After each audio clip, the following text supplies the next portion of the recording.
Queridos irmãos, vejam só, estamos na segunda semana da nossa série de mensagens tratando sobre as boas notícias, as boas novas, sendo surpreendido pelas boas notícias do Evangelho de Jesus, sendo surpreendido pelas boas novas. Hoje, nós vamos ter como tema dessa mensagem a ideia de que nós recebemos as boas novas. Na última semana, nós vimos que as boas novas se refere a algo muito importante que aconteceu na história. E esse evento que aconteceu na história, ele afeta tanto o passado, como ele afeta o presente, como afetará o futuro. Nós aprendemos e vimos que as boas notícias, elas são diferentes ou do que você possa imaginar, de um tipo de conselho. Este evento que afetou o passado, o presente e afetará o futuro, ele também atua e afeta as nossas próprias vidas pessoais. Nós mesmos somos atingidos por essas boas notícias, por essas boas novas. Então nós vimos que as boas novas, elas não são a mesma coisa que dar um bom conselho. Tipo, por exemplo, aceite Jesus para ir para o céu. Isso é um conselho, não é uma boa notícia, porque a boa notícia, ela de alguma maneira está presente dentro do processo da história da humanidade e ela se apresenta como algo do qual Deus fez e do qual Deus se propôs no passado e vem trabalhando e revelando isso ao longo da história e ao longo do tempo. Mas hoje nós vamos ampliar este conceito à luz das recomendações que o apóstolo Paulo faz aos irmãos de Corinto. Hoje nós vamos ampliar essa ideia à luz de um texto bíblico que eu acredito você já deve ter lido, você já deve ter ouvido mensagens a respeito dele, você já deve ter percebido e notado que esse texto, ele é muito importante para consolidar a nossa compreensão e o nosso entendimento a respeito daquilo que Jesus faz e daquilo que ele fez na nossa vida e na nossa história. Então, quero lhe convidar a abrirmos e a lermos juntos o texto que se encontra em 2 Coríntios, capítulo 4. 2 Coríntios, capítulo 4, nós vamos ler todo o capítulo 4 de 2 Coríntios. Então, você pode acompanhar, acredito que deva estar já aqui na tela, mas 2 Coríntios, capítulo 4, se não você acesse a sua Bíblia ou acesse pelo seu aplicativo, mas nos acompanhe com a leitura desse texto bíblico. Diz assim: portanto, visto que temos este ministério pela misericórdia que nos foi dada, não desanimamos, antes renunciamos aos procedimentos secretos e vergonhosos, não usamos de engano, nem torcemos a palavra de Deus. Ao contrário, mediante a clara exposição da verdade, recomendamo-nos a consciência de todos diante de Deus, mas se o nosso evangelho está encoberto para os que estão perecendo, é que está encoberto. O Deus desta era cegou o entendimento dos descrentes para que não vejam a luz do evangelho da glória de Cristo, que é a imagem de Deus. Mas não pregamos a nós mesmos, mas a Jesus Cristo, o Senhor, e a nós como escravos, servos de vocês, por causa, evidentemente, de Jesus.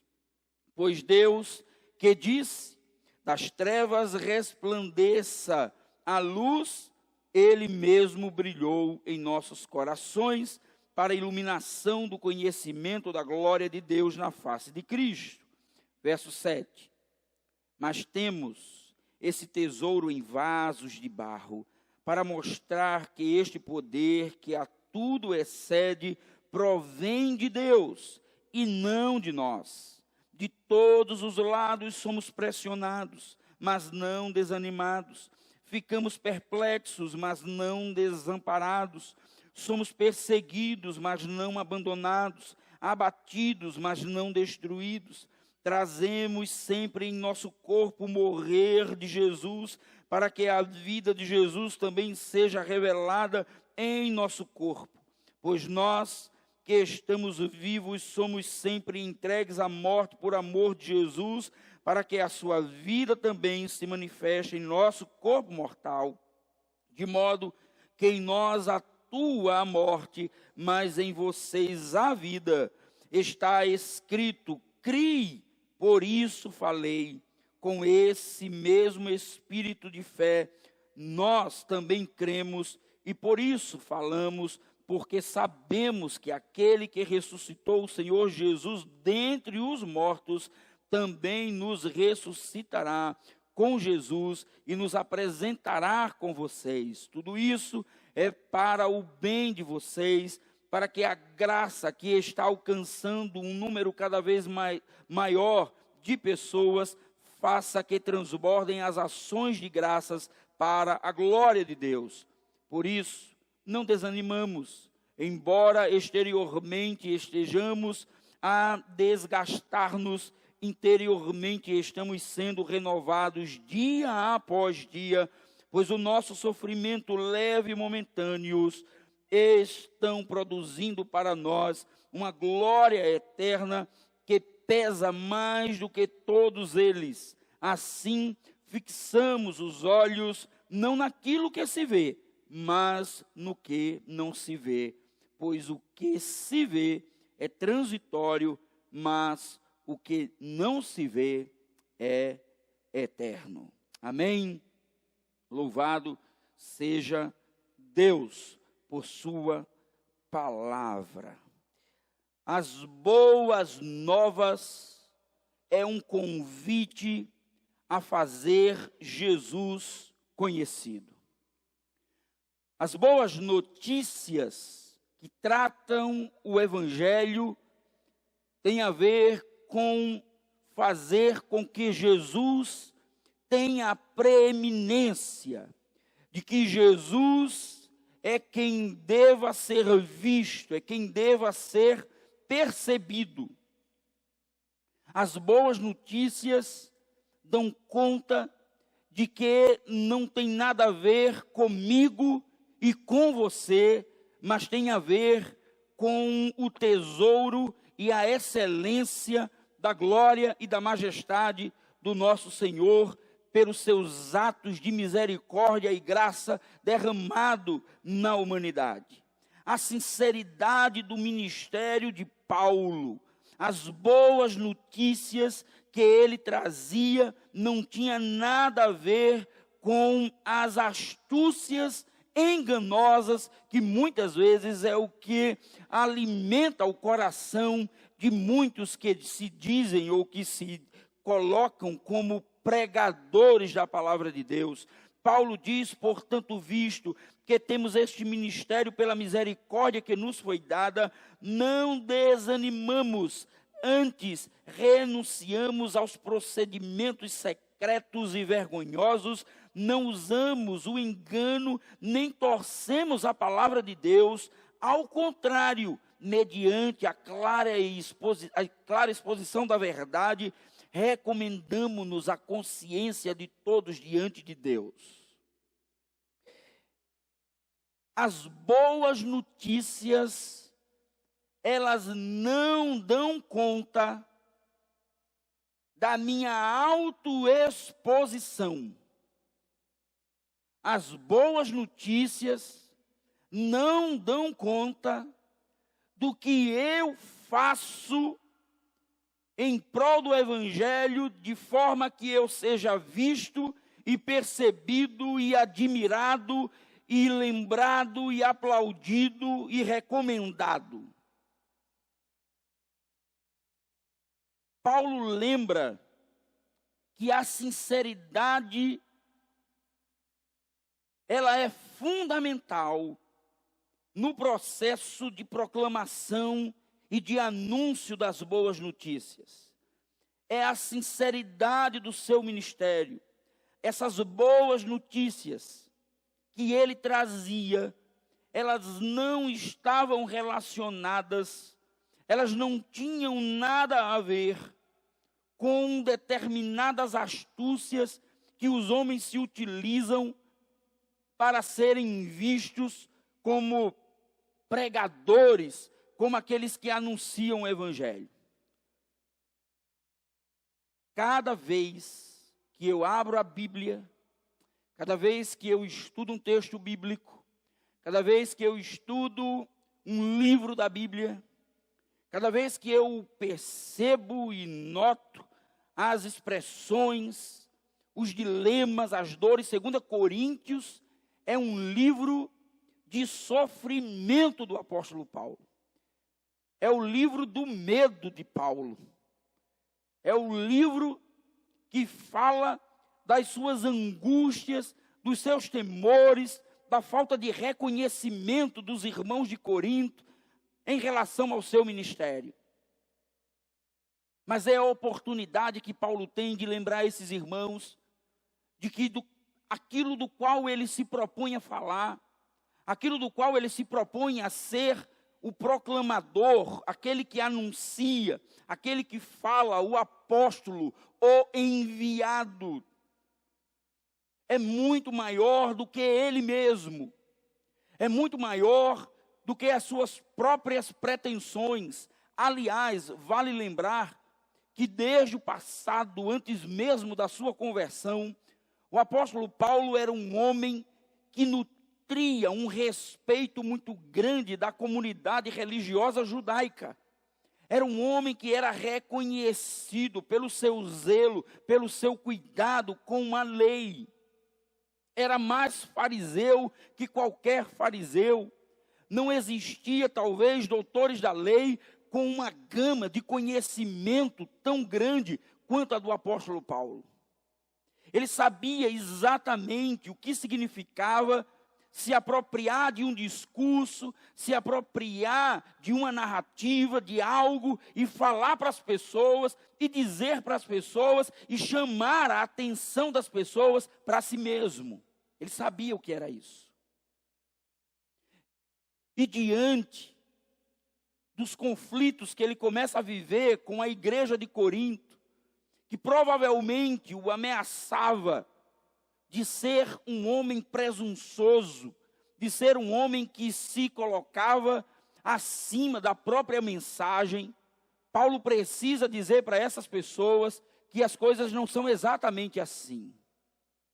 É muito interessante, porque é escrevendo aos irmãos de Corinto, que Paulo vai identificar que era uma igreja dividida, fracionada, uma igreja que tinha partidos dentro dela. Uns eram a favor de Apolo, outros a favor de Cefas, outros a favor disso, daquilo outro, e de repente você tinha até mesmo aqueles que eram os mais religiosos e diziam que eram os do partido de Cristo. Mas Paulo começa lembrando para esses irmãos que aquilo que o conduz a ser o proclamador das boas notícias, e ele precisa entregar essa mensagem nas mãos dos gentios e das pessoas. Ele diz que essa boa notícia, essa boa mensagem, essa boa nova, ela não provém de si mesmo, dos seus próprios interesses. Ela não provém e não vem das suas próprias ideias. As boas novas, elas revelam a luz da glória de Cristo.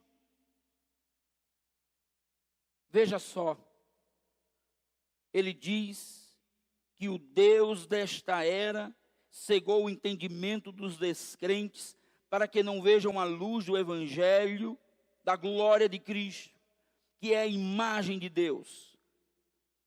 Então ele diz, mas não pregamos a nós mesmos, mas a Cristo, o Senhor, e a nós como escravos de vocês, por causa de Jesus. Pois Deus que disse, das trevas resplandeça a luz, Ele mesmo brilhou em nossos corações para a iluminação do conhecimento da glória de Deus na face de Cristo. Eu não sei se você consegue perceber a riqueza dessas palavras, mas deixe compartilhar com vocês isso. As boas novas, portanto, revelam a luz da glória de Cristo. Talvez Paulo estivesse lembrando aqui do dia do seu encontro com Cristo no caminho de Damasco. Talvez ele estivesse lembrando aqui daquele momento maravilhoso, um homem resoluto, um homem comprometido com a sua religião, um homem comprometido com as suas ideias, as suas formas de pensar a vida, o zelo por Deus. Preste atenção, Paulo era um homem extremamente zeloso por Deus. Paulo era um homem que buscava a todos os custos defender a lei, defender a Torá, defender a verdade a respeito do Deus de Israel. Paulo não era um homem louco, Paulo não era um homem alucinado, Paulo não era um homem que falava bobagem, Paulo era um homem extremamente comprometido com a verdade do Antigo Testamento. Talvez o seu equívoco, talvez o seu erro tenha sido não compreender que essa mensagem do Antigo Testamento, ela conduzia a um novo momento histórico, que era essa boa notícia. Mas no caminho de Damasco, caminho, quando ele está seguindo para perseguir os crentes, seguindo para cumprir o seu papel de homem da lei, de homem da verdade, da lei judaica, ele tem um encontro com o Senhor da glória. Ele tem um encontro que vai mudar a sua vida, que vai mudar o seu coração, que vai mudar a sua história. E esse encontro, ele muda completamente todas as perspectivas, todas as possibilidades de um homem perseguidor. Agora ele se torna um homem humilde, incapacitado, não consegue ver, não consegue enxergar, precisa ser ajudado, precisa ser auxiliado, mas todos conheciam o zelo desse homem. Provavelmente, quando ele cita esses textos, quando ele diz que o Deus desta era cegou o entendimento dos crentes, para que não vejam a luz do Evangelho da glória de Cristo, talvez ele esteja lembrando desse momento de glória, desse momento em que se abre um espaço, se abre uma situação, uma visão, uma percepção de um Cristo glorificado. Foi isso que ele viu. Então ele diz, olha, o Deus desse século cega para que as pessoas não consigam perceber e notar essa boa notícia que tem a ver com Deus glorificado, com Cristo ressurreto. E é interessante porque Paulo vai o tempo todo trazer essa ideia. Esse Cristo glorificado é o Cristo, a sua imagem, é aquilo que nós seguimos, é aquilo que nós queremos. o Cristo glorificado, à luz do Evangelho. O que é mais incrível é que ele diz que essa imagem é a própria imagem de Deus. As boas novas nos induz a pregar Cristo e não a nós mesmos. Uma vez que ele lembra que a cegueira que domina a mente e o coração dos homens é a falta da percepção e de enxergar a luz do Evangelho. Mas logo em seguida ele diz: eu quero dizer para vocês o que é que me motiva a anunciar essas boas novas. O que é que me motiva a anunciar as boas notícias do Evangelho. Eu quero mostrar para vocês que o que está por trás do meu esforço, da minha dedicação, de toda a minha labuta, para que vocês saibam o que são essa boa notícia que transforma passado, presente e futuro, que isso tem a ver com algo que é muito maior do que vocês imaginam. Portanto, ele diz: mas não pregamos a nós mesmos, mas a Jesus Cristo, Senhor, e a nós como escravos de vocês, por causa de Cristo.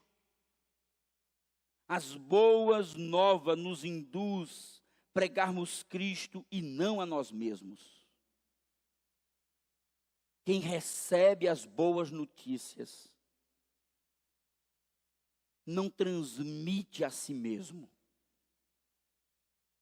não transmite a sua eloquência, não transmite o seu conhecimento e a sua capacidade filosófica de argumentar. Aliás, o livro de Coríntios é um livro em que Paulo vai enfrentar demais o conhecimento natural, ou o conhecimento que os homens tinham, e como eles entendiam que esse conhecimento era o que resolvia os seus problemas. Paulo vai dizer: não é o nosso conhecimento, não é o meu conhecimento. O que eu levo a vocês é algo que vai para além disso. Na verdade, as boas notícias dão conta que o tipo de vida no reino de Cristo nos leva a uma vida de servos. Quem é alcançado pela boa notícia do Evangelho não se torna uma estrela. A dinâmica das boas novas é invertida. Existe um livro que eu recomendaria demais vocês lerem. Se chama O Reino de Ponta Cabeça. Vocês precisam ler esse livro, para que vocês entendam que a dinâmica do Evangelho, ela não é igual à dinâmica do domínio e do governo do mundo. Ela é invertida. No reino de Deus não há espaço para reverência hierárquica, porque o único que é Senhor é Jesus. Todos os outros são servos uns dos outros. As boas notícias dão conta que no reino de Deus temos Jesus como exemplo e modelo de servo. Portanto, todos os demais seguem o exemplo de Jesus, soberano, mas servo. Servo. Aquele que se reúne com seus discípulos no cenáculo para a última ceia, para o último momento, e ao invés de dar um discurso de lutem pelo Evangelho, briguem pelas causas das verdades que vocês ouviram eu falando até hoje, vão às ruas, levantem os baluartes, gritem alto nas praças, gritem, falem para as pessoas que nós é que temos a verdade e nós vamos assumir tudo. Ao invés disso, ele pega uma toalha, uma bacia, e como escravo da casa, não como anfitrião, mas como escravo da casa, ele se agacha, ele se baixa, e ele vai lá nos pés sujos e empoeirados de cada um dos seus discípulos e os lava. Quem quer se apropriar das boas novas, tem que aprender a lavar os pés dos outros. E você sabe de quem Jesus lavou os pés? Jesus lavou os pés de quem iria lhe trair. Jesus na hora não disse: Judas, pela minha presciência, pelo meu conhecimento do futuro, eu sei quem é você. Você vai ser o traidor. Você vai me vender por nada. Os seus pés eu não lavo. Eu nunca vou lavar os pés de um traidor. Jesus olha para Pedro e poderia ter dito: mas você que caminhou comigo esses anos todos, 3 anos, sabendo como é que era a minha vida, minha luta, o que eu fiz, as curas, os milagres. Aí você, pelo que eu estou percebendo, na hora em que eu vou precisar da sua ajuda, você vai estar longe, você vai me negar.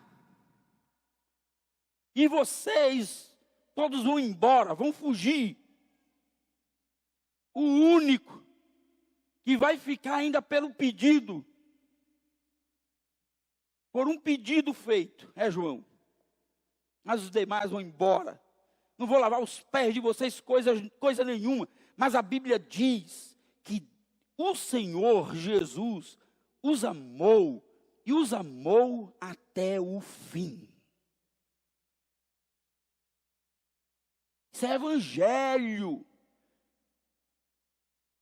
Evangelho não é a quantidade de bênçãos que você recebe, apesar de que o evangelho é infinitamente abençoador.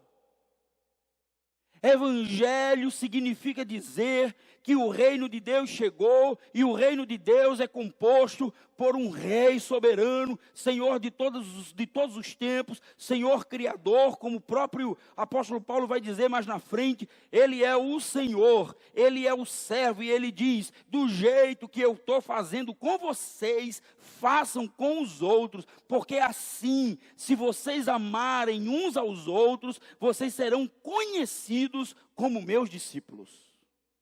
Só é reconhecido como discípulo quem serve. Quem não serve, quem quer ter a preeminência, quem quer estar no palco, quem quer ser ouvido, quem quer ser aplaudido, não é servo. Quer tomar o lugar do mestre, quer estar no lugar de Jesus, quer ser a mensagem. Ele não quer ser o mensageiro, mas ele mesmo quer ser a mensagem. Ele quer que as pessoas olhem para ele e digam: olha que cara, esse cara é impressionante, esse cara é de outro planeta, olha o discurso dele. Eu sei de histórias tão absurdas, de mega pastores, sabe, dessa turma aí, do coach psicológico, que anda com segurança para um lado, segurança para o outro. Isso não é evangelho. Não é evangelho, isso é show. O evangelho pressupõe servir, amar uns aos outros, sujeitar-se uns aos outros, orar uns pelos outros, servir uns aos outros. Evangelho pressupõe não que exista alguém pelo qual você deva se abaixar, abrir espaço para que ele passe, beijar a mão, beijar os pés, reverenciá-lo. Somente Jesus é o Senhor. Somente Jesus.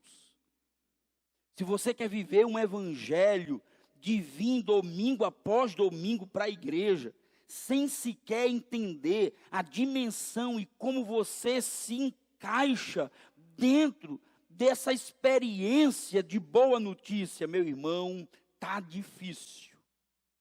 Tá difícil. Essa boa nova que revela a luz da glória de Cristo, que é a imagem do próprio Deus, é a boa notícia de que fomos alcançados pelo Rei Jesus, o Rei em exercício, que nos convida para vivermos uma vida de servos. De servos. Você não está aqui para ser visto ou aplaudido. Você está aqui para servir. E você vai ver que Paulo vai dizer isso. Mesmo que eu tenha que sofrer, mesmo que eu tenha que sofrer as dores, as angústias, as perseguições, mesmo que eu tenha que passar pela humilhação muitas vezes, não importa. O que importa é que eu preciso falar para vocês das boas notícias do Evangelho de Jesus. Veja o que ele diz. Verso 6. Pois Deus disse, das trevas resplandeça a luz. Gênesis 1:3. Paulo cita Gênesis, Deus dizendo, haja luz, a luz que ilumina o planeta, a luz que dará vida e sustentabilidade à existência da sua criação, o sol, a luz. Mas veja que coisa interessante, Paulo diz, pois Deus que disse, das trevas resplandeça a luz, haja luz onde há trevas, Ele mesmo brilhou em nossos corações para a iluminação do conhecimento da glória de Deus na face de Cristo. Que coisa impressionante. As luzes do Evangelho é como desvelar da luz da criação. Haja luz, como de João também. Esta luz é aquela que tem o poder de deter as trevas. Não é a luz do sol agora, não é a luz da criação do sol que vai dar energia ao planeta, mas é a luz que vai iluminar as mentes e os corações dos homens e mulheres perdidos neste mundo. É Deus dizendo, o Evangelho é, haja luz no coração dos homens, haja luz no coração da humanidade, que eles vejam e percebam a glória de Deus. A glória de Deus. Paulo usa Gênesis 1:3 para lembrar a glória de Deus. Deus criando vida aonde aonde não há vida, criando luz aonde há trevas, há escuridão.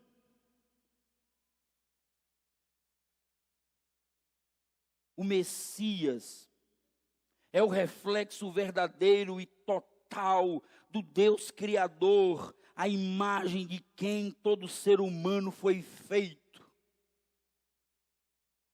Anunciá-lo não é fazer algo estranho ou raro, mas é revelar a todas as pessoas que a verdadeira, que a verdade e a luz, ainda que mesmo fracas ou fraca, devem ser reconhecidas.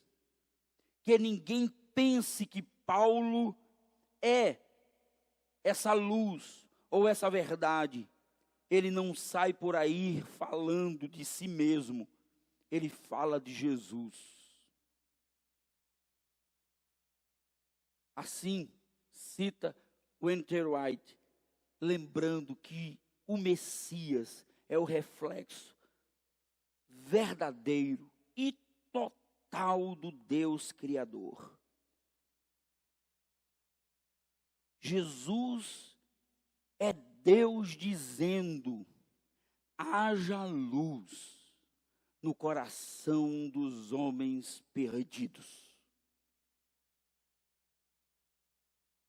Jesus não é a resposta para os seus dilemas amorosos. Jesus não é a resposta para os seus dilemas profissionais.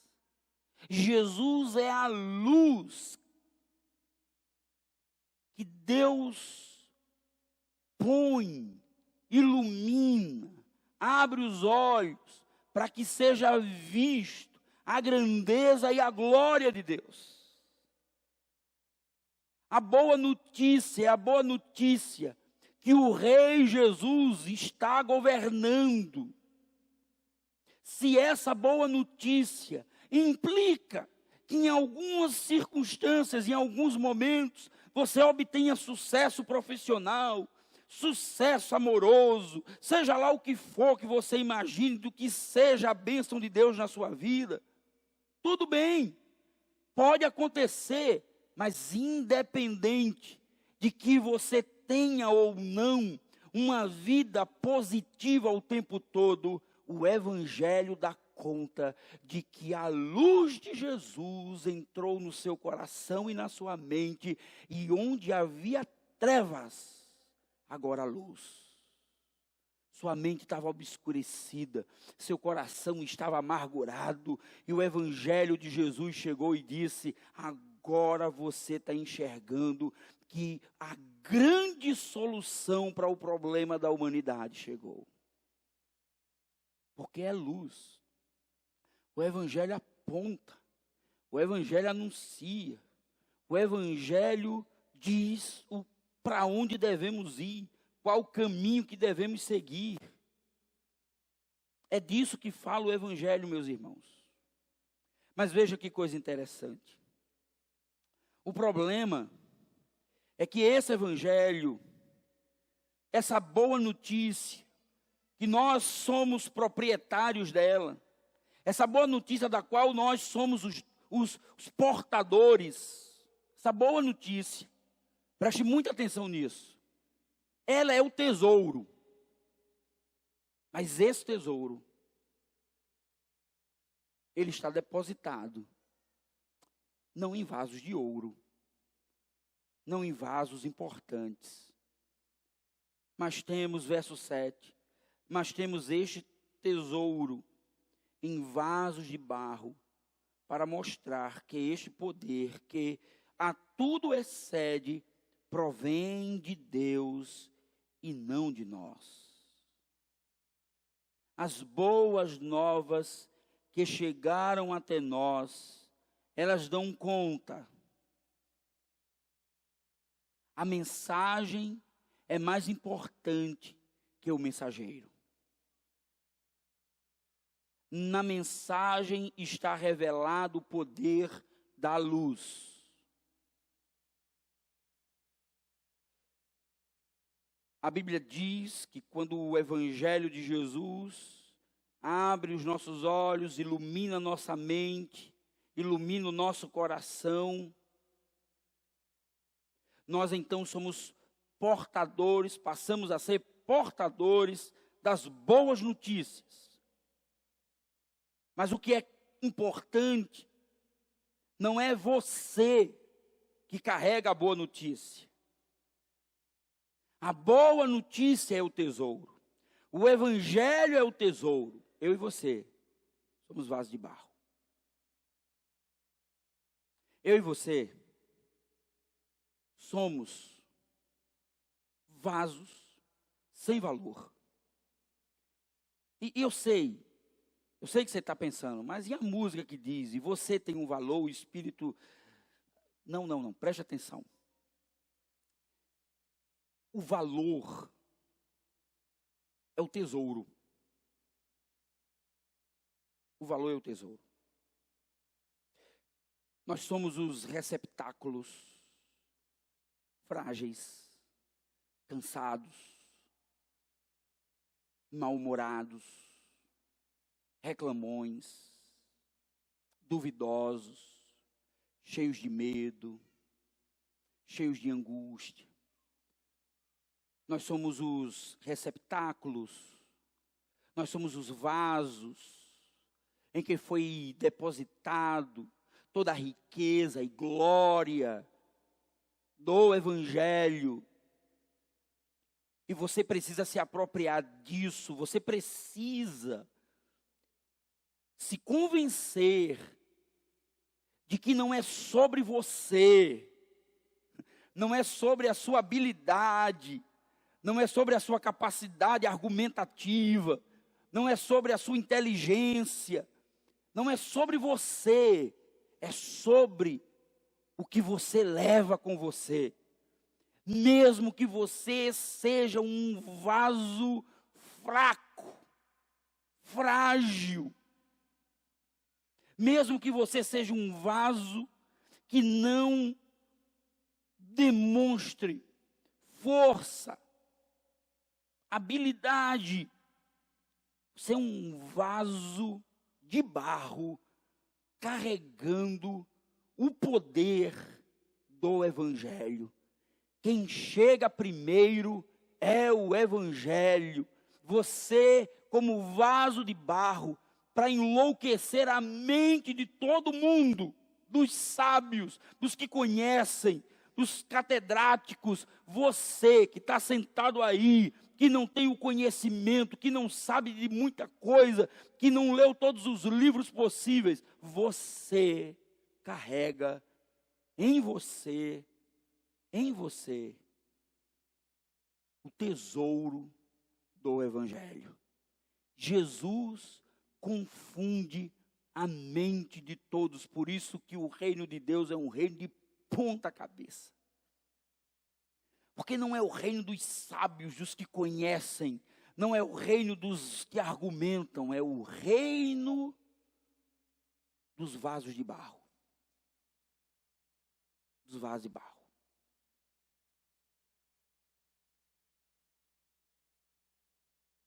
A mensagem é importante.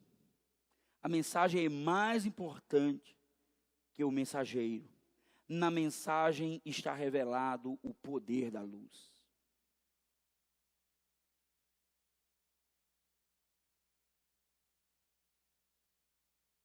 Ser sincero com os valores da mensagem das boas novas implica que possamos passar por várias provações.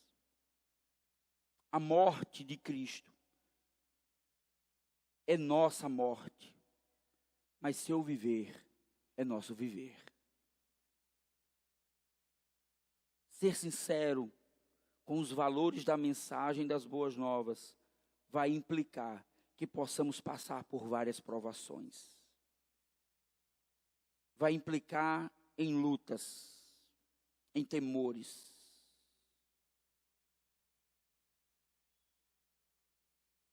Ele diz, de todos os lados, somos pressionados, mas não desanimados.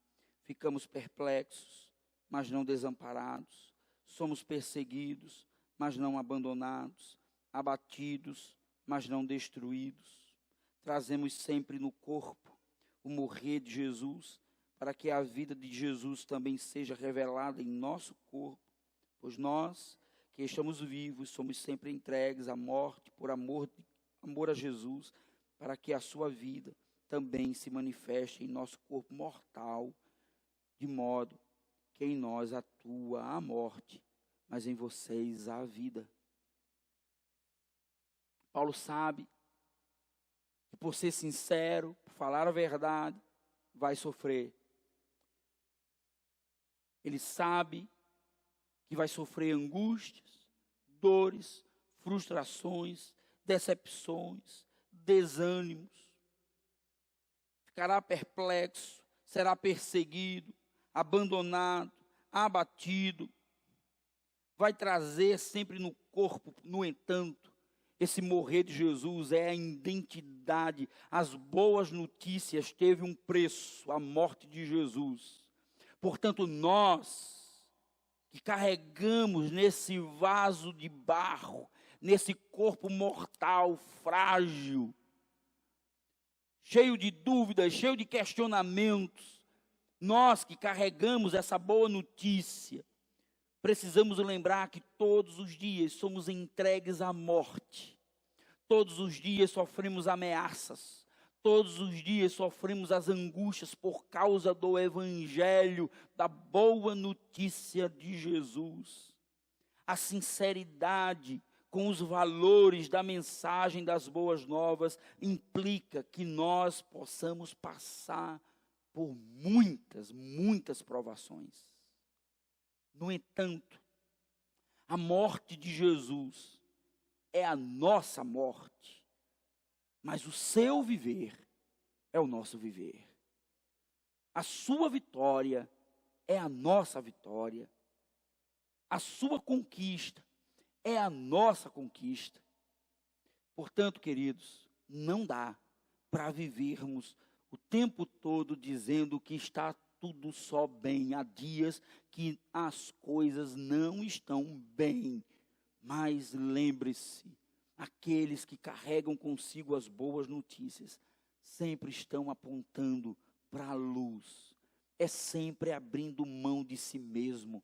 É sempre abrindo mão de si mesmo. É sempre disposto a morrer para que outros ganhem a vida. É sempre assim, é sempre isso. O tempo todo que você cresça, que você aumente, que você seja maior, que você alcance, mas que eu diminua. Porque é isso que o evangelho faz. Finalmente, devemos fixar o olhar em um futuro certo. Não importa as circunstâncias, as boas novas nos dão a esperança de um novo corpo. Está escrito, interessante que ele lembra do Salmo 116, está escrito, crie, por isso falei.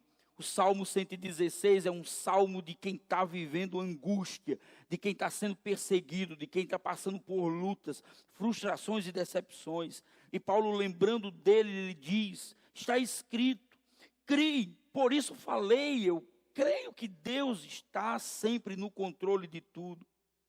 Com esse mesmo espírito de fé, nós também cremos e por isso falamos, porque sabemos que aquele que ressuscitou o Senhor Jesus dentre os mortos também nos ressuscitará com Jesus e nos apresentará com vocês. Tudo isso é para o bem de vocês, para que a graça que está alcançando um número cada vez maior de pessoas faça que transbordem as ações de graças para a glória de Deus. E veja bem o que é que ele diz. Por isso, não desanimamos, embora exteriormente estejamos a desgastar-nos, interiormente estamos sendo renovados dia após dia, pois os nossos sofrimentos leves e momentâneos estão produzindo para nós uma glória eterna que pesa mais do que todos eles. Assim, fixamos os olhos não naquilo que se vê, mas no que não se vê, pois o que se vê é transitório, mas o que não se vê é eterno.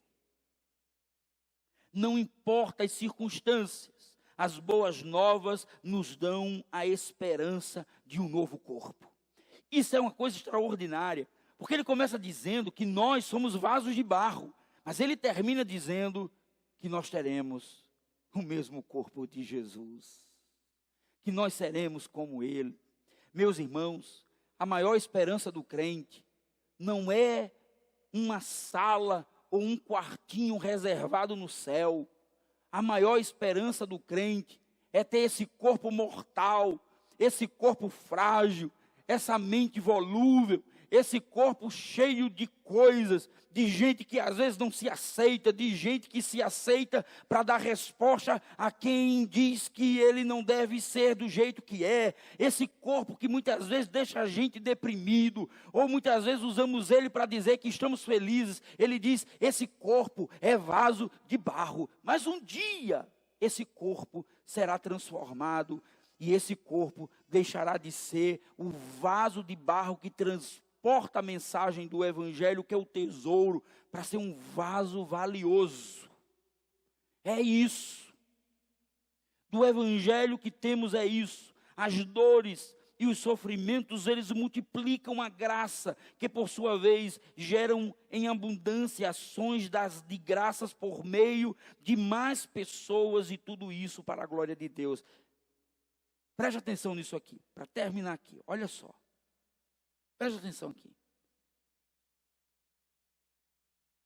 Porque, verso 14, porque sabemos que aquele que ressuscitou Jesus dentre os mortos, também nos ressuscitará com Jesus e nos apresentará com vocês. Tudo isso, preste muita atenção, tudo isso é para o bem de vocês, para que a graça do Evangelho, que está alcançando um número cada vez maior de pessoas. O que ele está dizendo? O Evangelho está sendo espalhado e muita gente está sendo alcançada. Muita gente está multiplicando, se multiplicando. A graça do Evangelho está se multiplicando, alcançando um número cada vez maior de pessoas. Essa mesma mensagem que está sendo multiplicada na vida de pessoas, que está trazendo mais gente para o Evangelho, ele diz, faça que transbordem ações de graças para a glória de Deus. O que ele está dizendo é o seguinte, quanto mais pregamos o Evangelho, quanto mais multiplica-se as pessoas se entregando às boas notícias, às boas novas, mais graça, mais ações, atitudes de agradecimento começam a surgir. Mais pessoas começam a dizer, graças a Deus pelas boas notícias do Evangelho, graças a Deus pelas boas novas. Os desgastes causados pelo sofrimento não podem nos desanimar, pelo contrário, o nosso ser interior, ele é renovado a cada dia. Por isso que ele diz que essa leve, momentânea tribulação produz em nós um peso eterno de glória.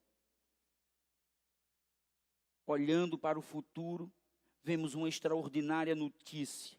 O que nos aflige hoje nem se pode comparar com o que nos espera mais à frente. Fixar os olhos nas coisas que não se desgastam não é o mesmo que olhar as coisas espirituais e deixar de lado as coisas físicas. Mas olhar para o futuro, quando o tesouro do verso 7 estará depositado em vasos glorificados. Significa dizer que, quando ele diz, lá no finalzinho, que devemos fixar os nossos olhares nas coisas eternas. Ele não está fazendo um contraponto entre o que é espiritual e o que é físico. O que ele está dizendo é que essa casa de barro, esse receptáculo, um dia vai ser transformado em um corpo glorioso. E esse corpo glorioso será o corpo que levará consigo os tesouros do Evangelho. As boas novas chegaram em sua vida? Você foi alcançado pela luz que iluminou sua vida? A luz que está para além da luz do sol trouxe sentido para a sua existência? Ou você é ainda uma pessoa que vive na dependência da luz do sol, da labuta, do trabalho, do esforço do seu braço? Será que você é ainda aquela pessoa que vive o tempo todo achando que as coisas só serão do jeito que deverão ser por causa da sua dedicação e do seu esforço? Mesmo assim, mesmo sabendo que temos um tesouro em nós, mesmo assim, sentimos as dores. Somos perseguidos, sofremos por causa do Evangelho. Não se esqueça, as boas novas não são os tesouros depositados em vasos de barro, que somos nós. As boas novas são os tesouros de Deus depositados em nós. Mesmo que venhamos a sofrer oposição, perseguição, não perdemos o foco, pois nossas vidas refletem a imagem de Cristo, que é a glória de Deus.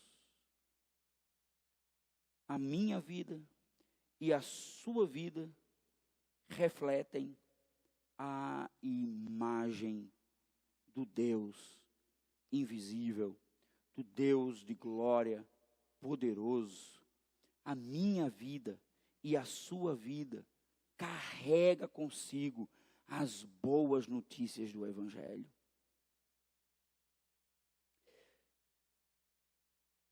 Você tem sido uma pessoa feliz e satisfeita com essa boa notícia? Ou você tem feito de si mesmo um vaso? Ou tem tentado fazer de si mesmo um vaso valioso? Você tem tentado usar a boa notícia para expor a si mesmo? Ou você tem vivido o evangelho de servo, de lavar os pés uns dos outros, de servir uns aos outros? O que é que tem feito a diferença na sua vida, meu irmão e minha irmã? O que é que faz de você, homem, mulher, jovem, adolescente, o que faz de você um receptáculo das boas notícias? Você recebeu as boas novas. O que é que você tem feito com essas boas notícias? Você tem levado ela a todos os lugares que você tem ido? Não como uma mensagem que simplesmente vai resolver problemas pessoais, mas que vai resolver o maior problema de todos da humanidade: sua tentativa de independência de Deus. O Evangelho é a boa notícia que diz: Jesus veio para reivindicar o seu trono, aquilo que lhe é de direito. Ele é o Senhor, nós somos os seus servos. Nós não conseguimos dar conta de nós mesmos. Nós não somos autônomos como achamos que somos. Nós não somos talvez os protagonistas da nossa própria história, como diz assim as várias filosofias desse mundo. Não, não, não. Nós somos servos de Jesus. Ele é o Senhor. Nós somos como vasos de barro, levando consigo para todos os lugares os tesouros das boas notícias. Se isso não é o que lhe motiva, se isso não é o que faz você sair da sua casa, vir para este lugar aqui, se isso não é o que faz você acordar toda manhã, pegar o ônibus, pegar o carro, sair por aí, para o seu trabalho, para a sua escola, se isso não é o que faz você acordar todos os dias, ao lado do seu marido, ao lado da sua esposa, se isso não é o que motiva você a ser o dono de casa, a dona de casa, se isso não é o que motiva você a ser o bom patrão, ao bom funcionário, se não é isso que motiva você, se não é carregar em si as boas notícias do Evangelho, eu quero lhe dizer uma coisa: está faltando em você o Evangelho de Jesus. Está cego, não conseguiu ver ainda, a luz não brilhou, os olhos não veem. Se você acha que o Evangelho significa alguma coisa sobre você, o que você faz, como você aparece, como você é visto, como você é reconhecido, está cego, não viu ainda o Evangelho. Não importa os anos que você tem vindo para cá, faz menor diferença, porque ainda você só pensa em você. Nós estamos aqui por causa do Rei Jesus, por causa do Evangelho de Jesus. Eu estou aqui porque o meu desejo é que Jesus seja visto, é que Jesus seja reconhecido, é que Jesus seja falado, é que os homens e mulheres deste mundo, aqueles que me rodeiam, saibam que Jesus está governando, que um dia esse mundo passará pela transformação da nova criação. Um dia esse mundo ouvirá novamente: haja luz, e a nova criação virá. E todos aqueles que se renderam aos pés de Jesus estarão ajoelhados diante dele, reconhecendo a autoridade que é dele, e não minha e não sua. Meu irmão e minha irmã, o meu desejo é que o Senhor faça isso com você hoje à noite. Eu quero que você curve sua cabeça nesse momento para orarmos. E olha, coloca diante do Senhor a sua vida. E pergunte a você mesmo: que tipo de vaso você tem sido? Você quer ser um vaso valoroso de ouro? Ou você reconhece que é um vaso de barro? Ou você reconhece que a mensagem deve chegar primeiro?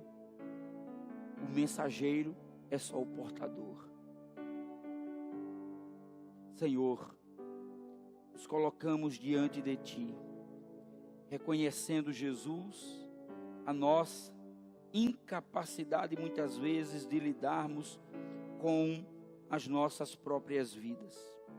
Senhor, eu quero Te agradecer, porque apesar da nossa fragilidade, apesar das nossas fraquezas, o Senhor cuida de nós. Obrigado porque, ó Deus, o Senhor não levou em conta a minha incapacidade, o Senhor não levou em conta as minhas fragilidades, mas o Senhor pôs em mim o tesouro da boa notícia do Evangelho. Que eu leve, ó Deus, com todo cuidado e zelo, esse Evangelho a todos os lugares. Que as pessoas vejam em mim, as boas notícias que dão conta que Jesus é o Senhor de toda a história. Pai amado, nos ajuda a nos rendermos a cada dia a Ti e a nos colocarmos diante do Senhor. Ó Pai bendito, muito obrigado, porque as boas notícias chegaram aos nossos corações. É o que nós Te oramos em nome de Jesus. Amém, amém e amém.